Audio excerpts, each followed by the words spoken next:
morning, we'd like to turn to Ecclesiastes chapter 1. We'll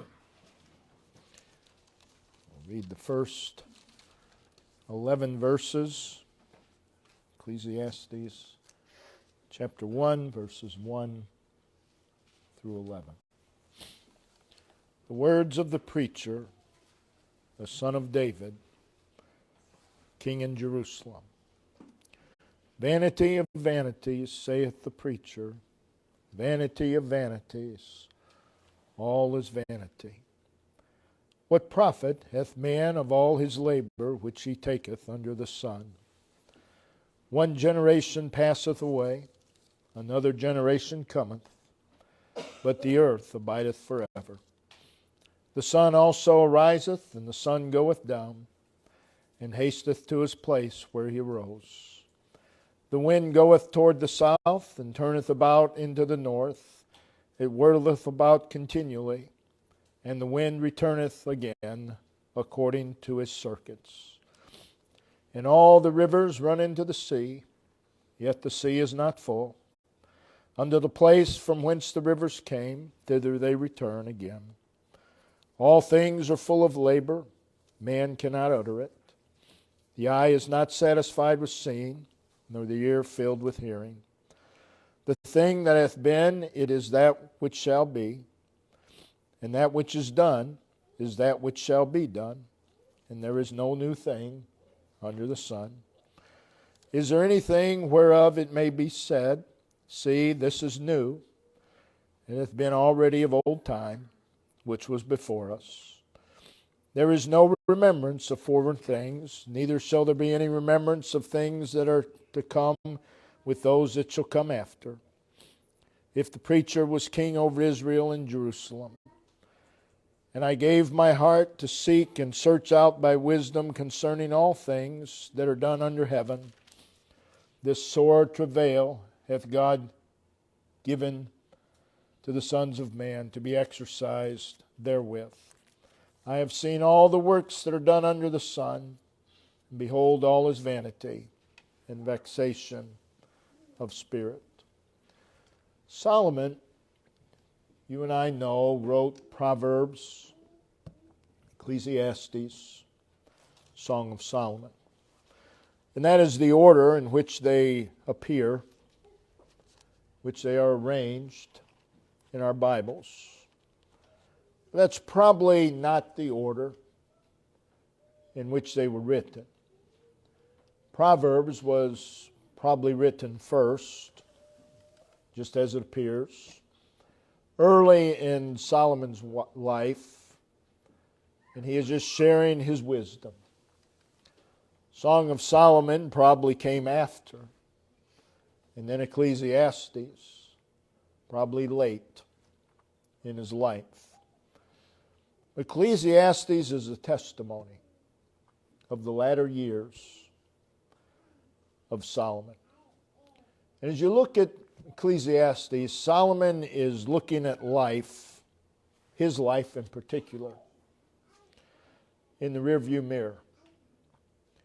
And he's writing with a lot of regret. You can't help but notice that as you read through the book. Many find Ecclesiastes very depressing. But he's looking at his life, and he's doing so with a lot of regret. He's looking at his life, the fruit of his life experiences, his successes, all these various aspects of life. And again, he's viewing them in the rearview mirror. And he writes Ecclesiastes. And he does so in a tone of pessimism. He is saying, basically, I've been there, I've done that. I lived my life to its fullest, and yet I was empty. So the tone of the book matches his spiritual condition at the time. Now, there are two general ways in which you can look at Ecclesiastes. One, and many look at it this way, I don't think it's the proper lens to look at it. But Solomon is venting. He's disappointed with the outcome of his life, basically throwing up his hands and saying, what's the point? He's frustrated. He's upset with the way that his life has turned out. And he just says, it's all a waste. I don't believe that's the proper lens to look at Ecclesiastes. Another way is, the way in which I would look at it, Solomon is not venting, but he's warning, and he's giving instruction concerning life. And I believe that's seen in the title of the book, Ecclesiastes. It's derived from the same Greek word that we get ecclesia, assembly. Also from chapter 1, verse 1, we read the words of the preacher. He's referring to himself. The preacher is a teacher, the one who addresses the assembly. So Solomon is addressing the assembly, not the church, but he's addressing people. Solomon in Ecclesiastes is teaching about life lived without God. Life lived without God having the preeminence, without God being the focus, without God being the priority, without God being the emphasis, without God being the object and center of life. So the message of Solomon in Ecclesiastes is, this is the way I look at it. Learn from my life. Learn from my experiences. Learn from my bad choices. It didn't go well with me. Despite the fact that I experienced success, riches, pleasures, it didn't go well. He's saying, though I personally experienced knowledge and wisdom, many accomplishments and attainments, my life was empty. I believe that's the message of Solomon. I sought all these things, and my life was empty. You could call the book of Ecclesiastes the journal of Solomon in his years away from God, because I believe that's what he's looking back upon. And again, the message is, don't go the path that I went. I had everything, but I was empty. He's saying there's no need for you to experiment with your life. I've already tried it. It doesn't work. I've already tried it. And I was empty. So he's giving warning. He's giving instruction. So I view Ecclesiastes as life advice from Solomon from the negative. From the negative. The book of Ecclesiastes, I believe, is Solomon's thoughts and reflections upon his life out of fellowship with God. I don't see it as someone who's just looking at life and saying it's all worthless. I don't see that at all. That would be contrary to Scripture. But it's his view of life in his years apart from God. And he says it's all empty. It's all empty. So the book is really a record of a life dismally lived with God omitted, showing us the sad results of living apart from God. The lesson of Ecclesiastes from the negative is a life apart from God is emptiness. It's all vanity. And from the positive, we have Ecclesiastes 10, verse 13. Life is about God.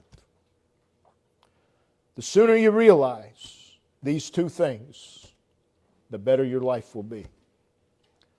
Life apart from God is a waste. And the purpose of my life is God. What he's saying is, God is what gives fullness to life.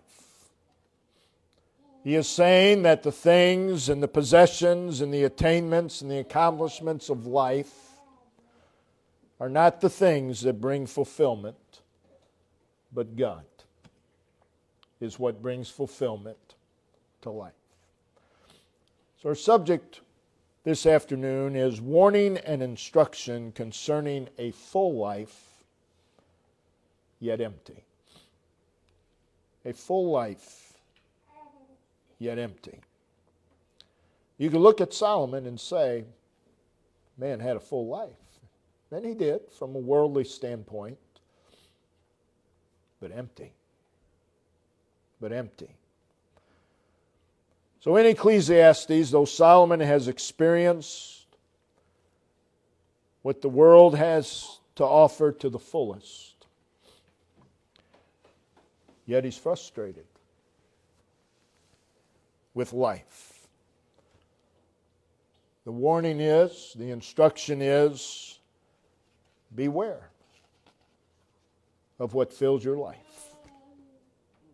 Beware of what fills your life. You know, people will say all the time, well, there's nothing wrong with it, and there may not be. But you don't need to fill your life with it because it'll take you away from God. Beware of what fills your life.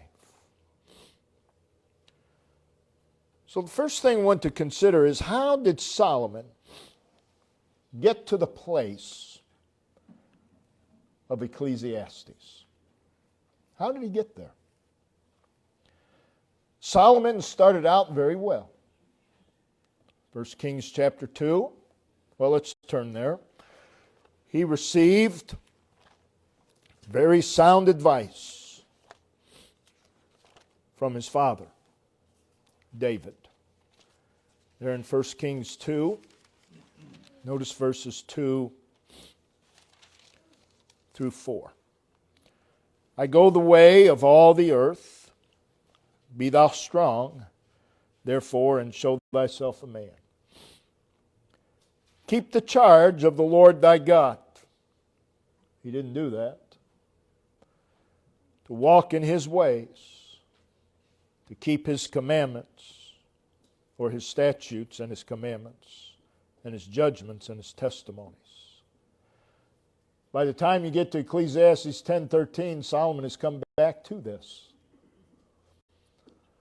But he departed from it. Verse 4, that the Lord may continue his word which he spake concerning me, saying, if thy children take heed to their way, to walk before me in truth with all their heart, with all their soul, there shall not fail thee, said he, a man on the throne of Israel. If you keep God first, God is the purpose of your life, things will go well. 1 Kings 3, God appears to Solomon in a dream. And he says, Solomon, ask for me whatever you want. Whatever you want. Could you imagine?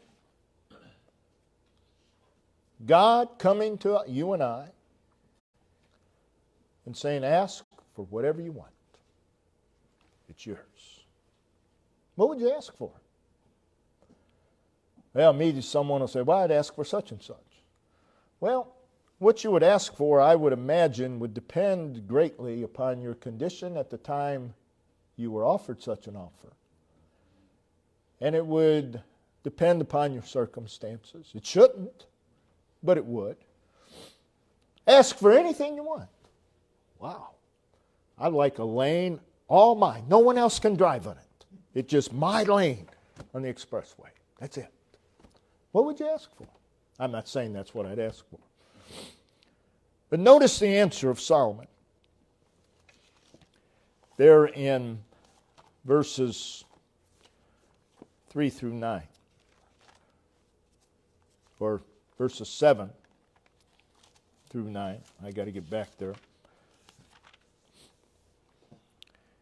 And now, O Lord, my God, thou hast made thy servant king instead of David my father. And I'm but a little child. I know not how to go out or come in. That is, I don't know how to be a king.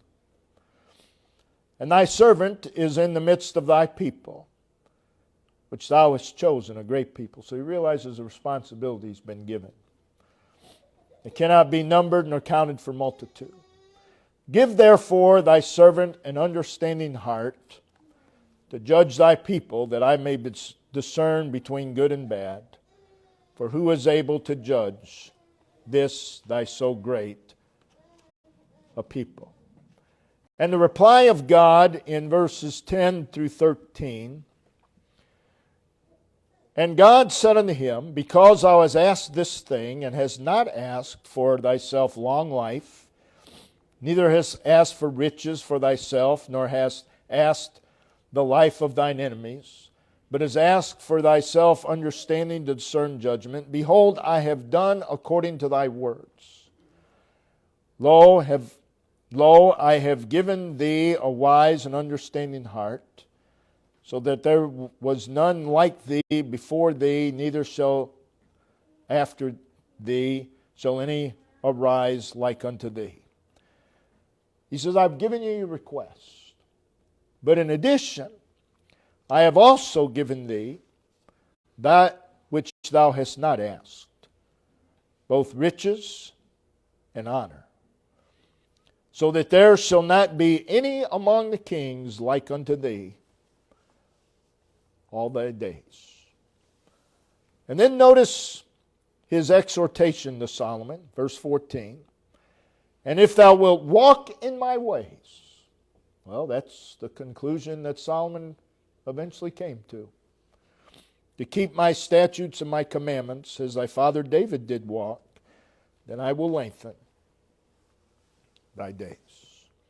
So there is Solomon, blessed of God, blessed with wisdom like no other, blessed with understanding like no other, with riches and honor unlike any other.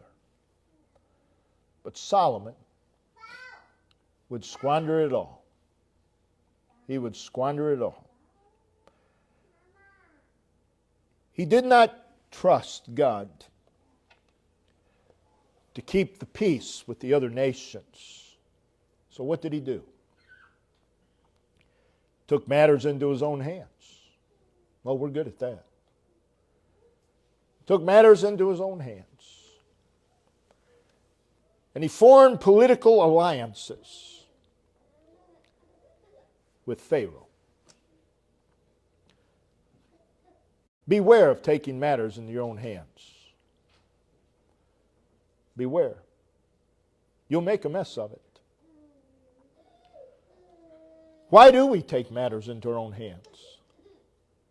It's a lack of trust in God. That's why Solomon did it. So Solomon would also marry the daughter of the Pharaoh of Egypt. And she was a pagan worshiper. She worshipped the gods of Egypt. So what was Solomon doing? Well, he's now bringing back into Israel what they'd been delivered from. Pagan worship. Beware of what you bring into your life. It could lead to Ecclesiastes, vanity of vanities. Solomon would then enter into, because of his lack of trust of God, he would enter into other political alliances and married 700 wives. And in addition, he had 300 concubines or girlfriends. Not very wise. And all of these, the wives and the concubines, brought their false God influence into his life, into his home. The influence of God was becoming less and less in his life. Beware of what influences you bring into your life. They can become a force. Beware. 1 Kings 10 has he increased in wealth and honor and love of these things. His love of display, of show, began to grow upon him. And he builds palaces. He fortifies Jerusalem. He expands the borders of Israel. He accumulates more money and possessions than anybody. And he expands the military. Again, while all of this is going on, the influence of God is becoming less and less in his life. Anything wrong with building a palace? No, not really. Anything wrong with fortifying Jerusalem? No, not really.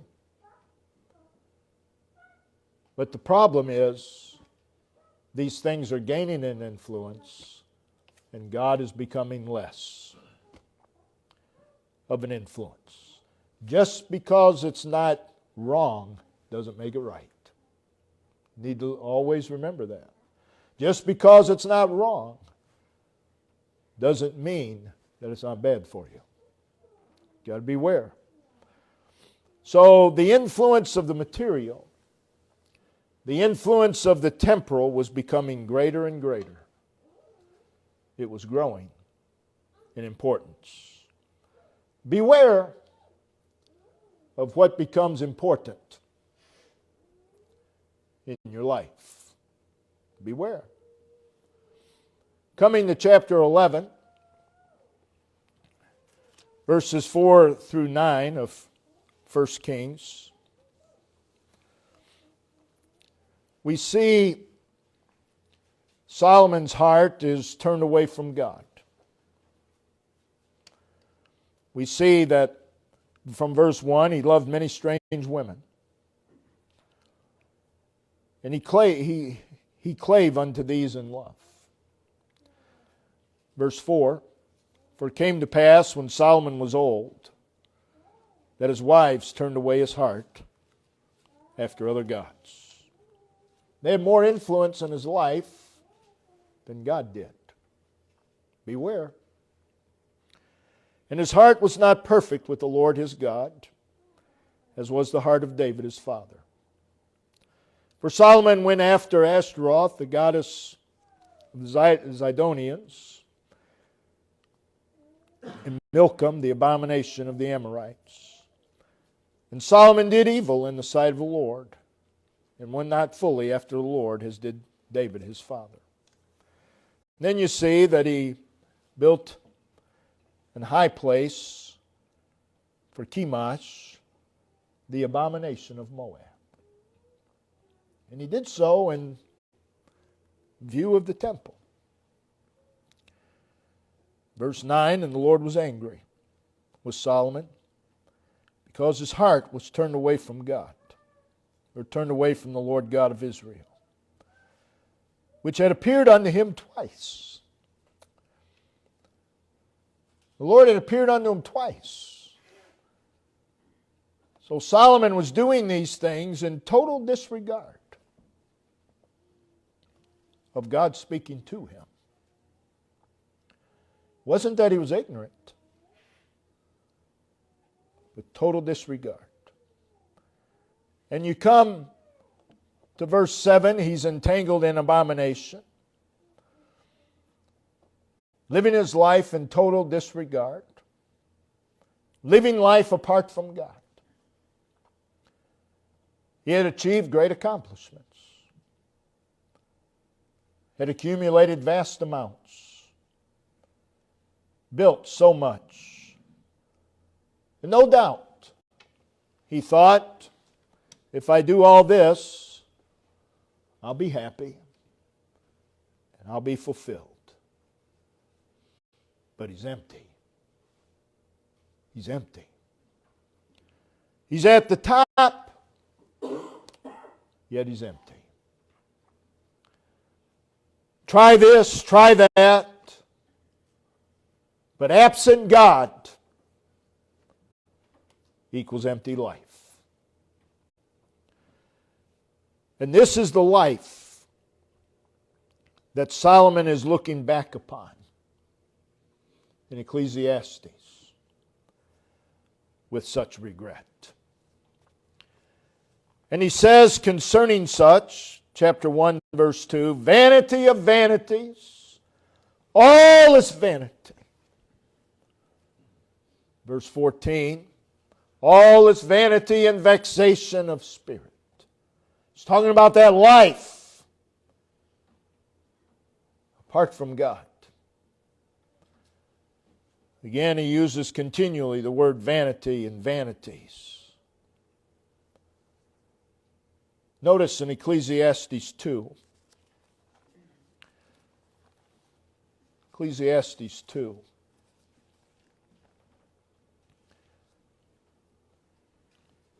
I said in my heart, go to now, I will prove thee with myrrh, therefore enjoy pleasure.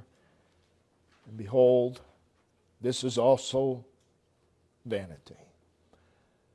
He says, my heart was departed from God, and I began to seek pleasure. But I was empty.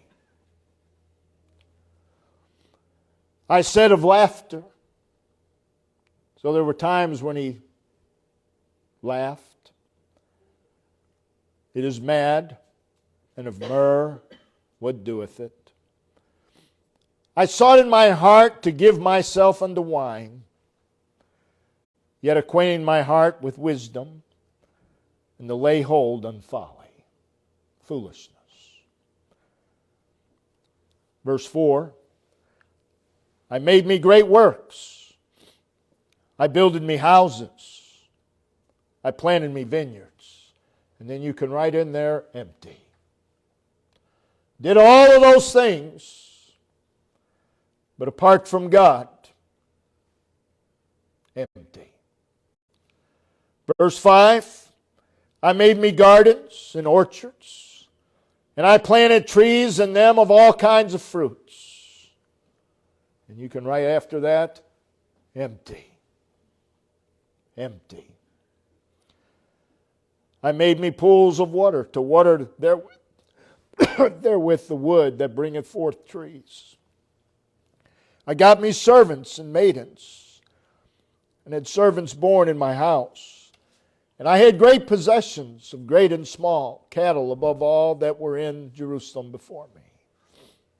But empty. But empty. I gathered me also silver and gold, and the peculiar treasure of kings and of provinces. I lived the life of a king, but I was empty. I got me men singers and women singers. I believe he did that to try to bring joy to his life. Didn't matter. Empty. So I was great and increased more than all that were before me in Jerusalem. Also my wisdom remained with me. Empty. Verse 10, whatsoever mine eyes desired, I kept not from them. If I wanted something, I got it. Because I could. Because I could. How many times you hear people say, oh, wouldn't it be nice to just buy whatever you wanted at any time? Well, talk to Solomon about that. Without God, it's empty. I withheld not my heart from any joy. For my heart rejoiced in all my labor. And this was my portion of all my labor. But in spite of all of that, he was empty. Had a full life as far as the world is concerned, but he's empty. Because he's living life apart from God. He's not living life for what it was designed for. Verse 11, then I looked on all the works that my hands had wrought, and on the labor that I had labored to do. And behold, all was vanity. It was all empty. It was all worthless. It meant nothing. And vexation of spirit. And there was no profit under the sun. Nothing. No profit under the sun. Now, if we go back to our text, I want to notice some of the instructive observations of Solomon concerning this life. We've seen how he got there, bringing interest into his life that he should not have, bringing things into his life that he should not have, allowing his heart to depart from God, allowing things to become more important than God, losing his focus upon God. But reading our text, there are three general observations that I want to notice that are made by Solomon, which we would do very well to take to heart with regard to living life. As Solomon is looking back on his life, he's looking at a life lived for self. A life lived for the temporal. A life lived for here and now. A life void of God. With that in mind, these observations need to be remembered. Life is not about self. And this is reiterated. The first observation he makes, or that we want to notice, is verses 4 through 6. He says, one generation passeth away, and another generation cometh. And guess what? That's going to happen whether you're here or not. One generation comes, goes, another comes. But the earth abideth forever. This earth is going to be here as long as God wants it to be. As long as God wants it to be. You have no control over it. The sun also ariseth, and guess what? Whether you're here or not, the sun will rise tomorrow. And goeth down, and hasteth to his place where he arose. The wind goeth toward the south, and turneth about into the north. Solomon understood wind currents. It whirleth about continually, and the wind returneth again to his circuits. There are valuable lessons from this observation. What he's observing is time marches on. No matter what I do, no matter what I accomplish in life, time marches on. You read verse 4, and whether I am here or not, this continues. One generation goes, another comes. In verse 5, whether I'm here or not, the sun will rise and the sun will set. Verse 6, the wind currents are going to remain whether I'm here or not. All of these things continue. Well, what's the point? The point is, it's not about us. The world's not going to stop when you die. Well, why is that? Because you're not that important. None of us are. None of us are. No one has ever been that important. Things continue on. Because it's not about us. It's about God. Oh, we need to come to that realization. Reading verses 4 through 6, we learn, Solomon learned, that no matter what position he held, no matter how much he accumulated, no matter how much success he had, he was insignificant. And so are we. So are we. We need to remember that because it helps us keep our focus upon what is significant. God. From verses 4 through 6, we learn that time marches on and there's not a thing you can do to stop it. How many times, perhaps we have said it, others have said, I wish I could just stop time. Well, I've got news for you. You can't. And you'll never be able to. Time marches on, and there's not a thing you can do about it. Not one thing. The lesson is, the lesson we need to learn, there are a lot of things in life that are completely out of our control.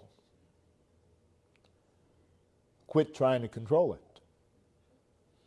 Quit trying to control what you cannot control. People spend their lives doing that.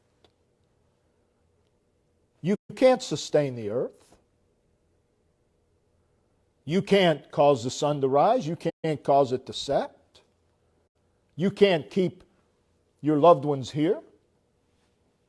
One generation goeth, another cometh. You can't control the wind currents. These things are beyond your control. And most things in life are. What's funny about people, and not in a good way, is they try to control what they can't and don't control what they can. And people do this all the time. All the time. There's no need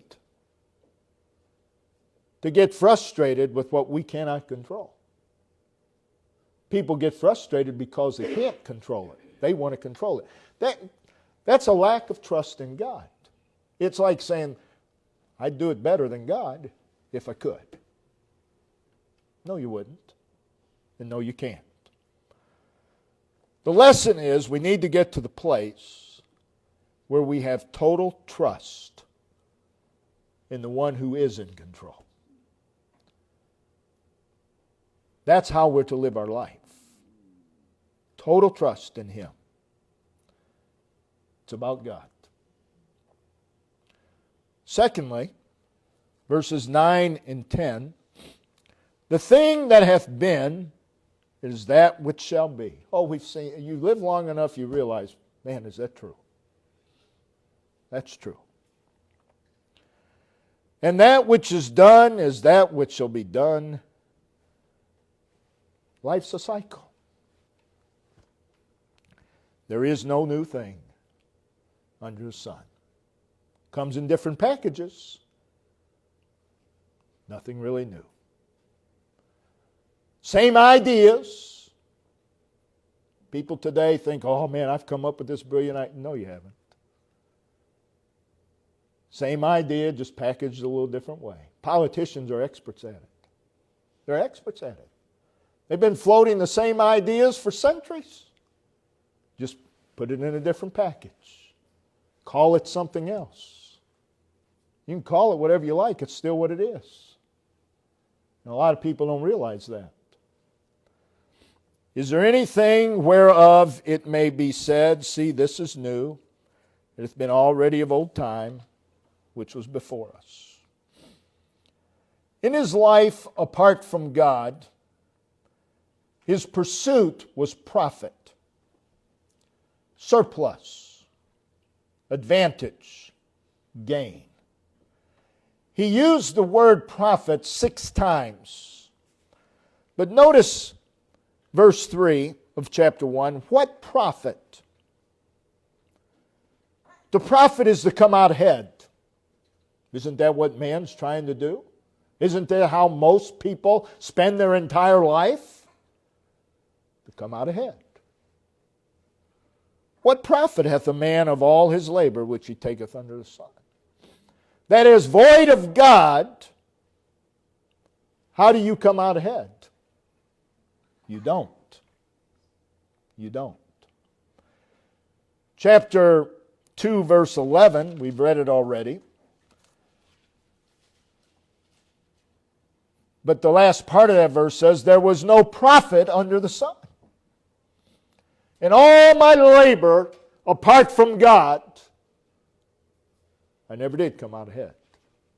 Not in the end. Chapter 3, verse 9. What profit hath he that worketh in that wherein he laboreth? Apart from God, what profit is there? What are you really gaining? Nothing. Chapter 5, verse 16. We've read this verse.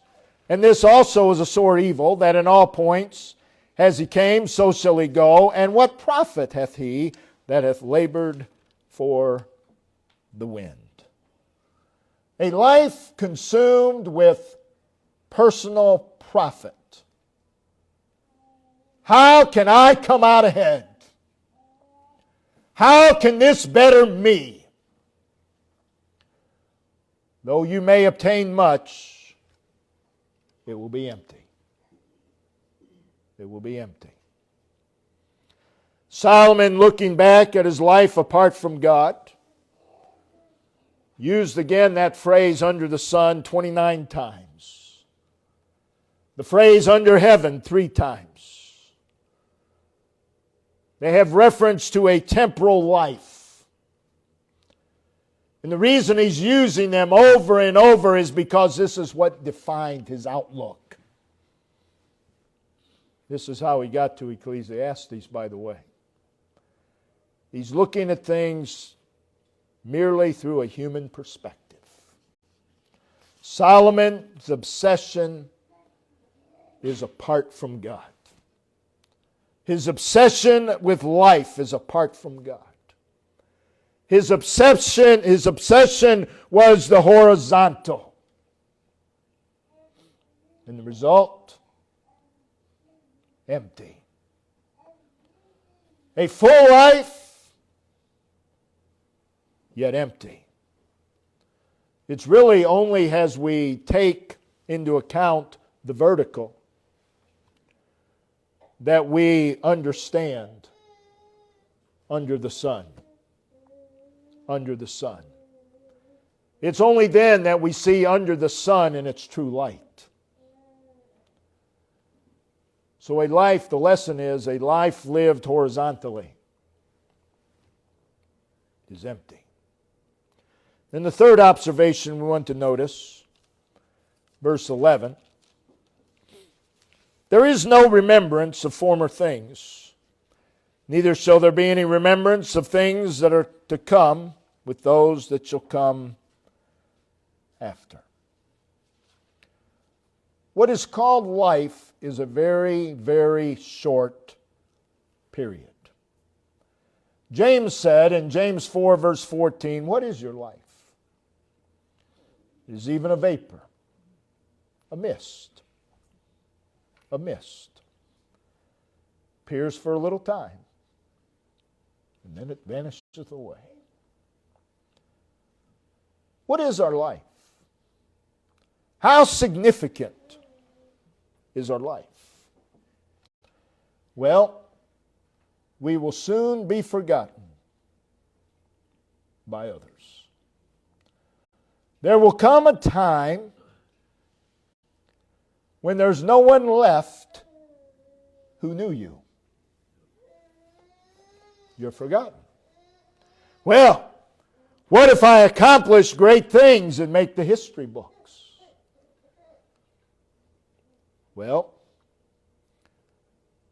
people will know of you, but there comes a time nobody knew you. There ain't anybody in this room that knew George Washington. None of us did. We can read about him. We didn't know him. That's true of all of us. No matter what you accomplish in life, there's coming a time, and it's a short period of time. No one remembers you. Why? We're not that significant. We're not that significant. Once your children are gone, and your grandchildren, guess what? You're forgotten. If it takes that long. Nobody knows you. Nobody knew who you were. So why live for self? Live for God. To live for self equals empty. No matter what you accomplish, it's empty. Solomon lost his focus upon God. God ceased to be the emphasis and the priority of his life. God ceased to be the passion of his heart. God ceased to be the center of his life. God ceased to be the reason for his pursuits and his aims.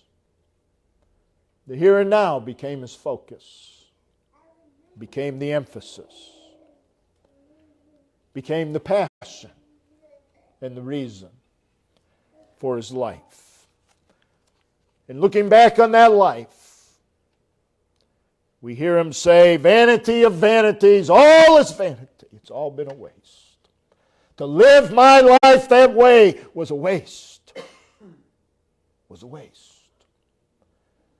Again, I've been at the bedside of many when they took their last breath, and I have yet to hear a single one say, oh, I wish I didn't serve the Lord.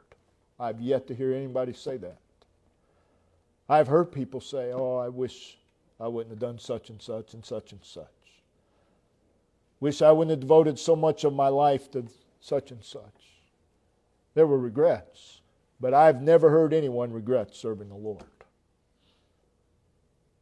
It's not going to happen either, because that's a full life. You want an empty life? Nobody does. But what gives an empty life is living life apart from God. You see, with Solomon, life got in the way of true happiness and true enjoyment. And life will do that. If you live life apart from God, life will always be in the way. Always. Seen it over and over and over. You ask people to do things and the service will, well, I can't, I don't have time. And on the list goes. And as you review that list, life's in the way. Life's in the way of what's important. Life's in the way of the purpose of life, God. And how did it become that way? We made it happen. We made it happen. And then we teach our children to do the same. The cycle just continues. Apart from God, our aspirations, our pleasures, our pursuits will get in the way of what life is all about. But in chapter 10, verse 13, he came to this conclusion. Life is about God. God is the purpose of life. God is the reason for life. Beware of choosing profit, and I'm not just talking about monetary profit, personal gain.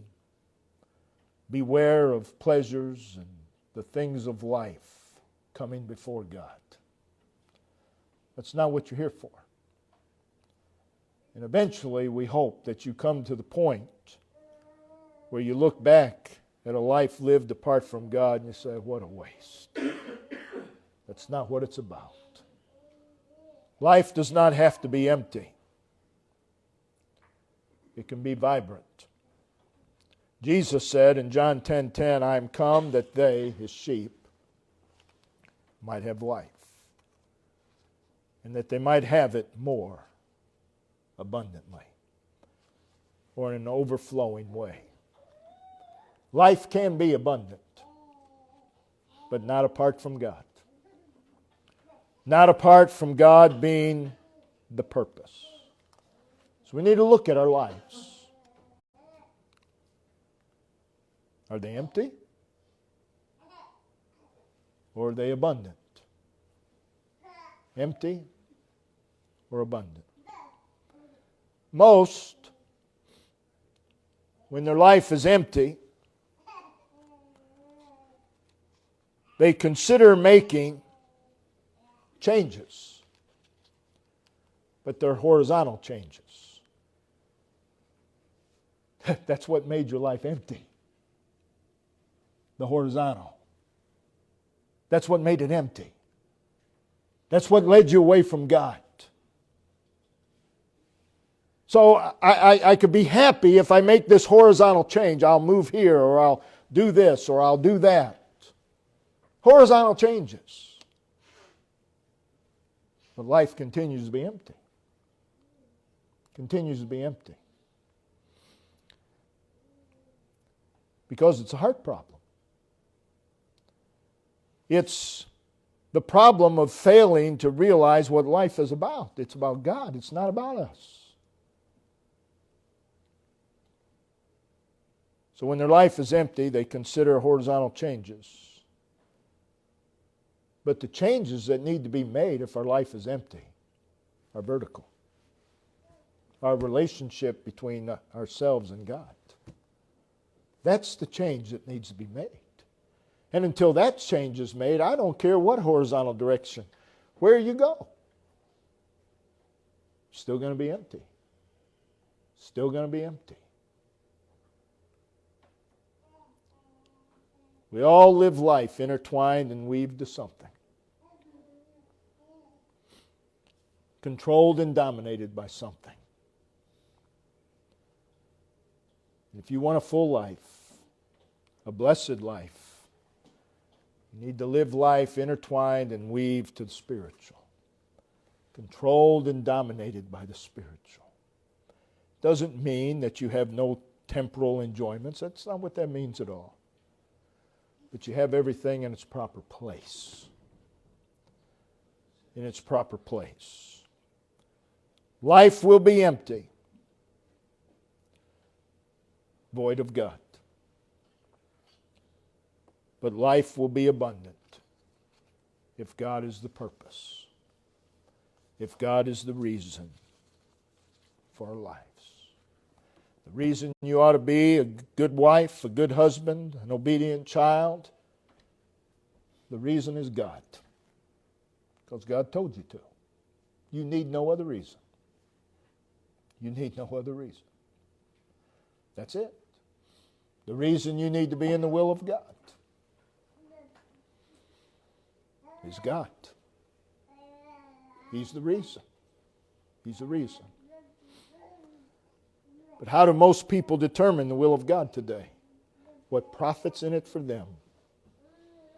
And it's obvious by the order they do things. That will not lead to a fulfilled life. God help us to realize that God is the reason. God is the purpose. How sad when people live full lives, yet empty. You hear celebrities talk about, famous people talk about it all the time. They had so much, but they're so miserable. Because that's not how life is designed to be lived. So God help us to know the purpose of life. Brother Dave, if you'd come and lead us.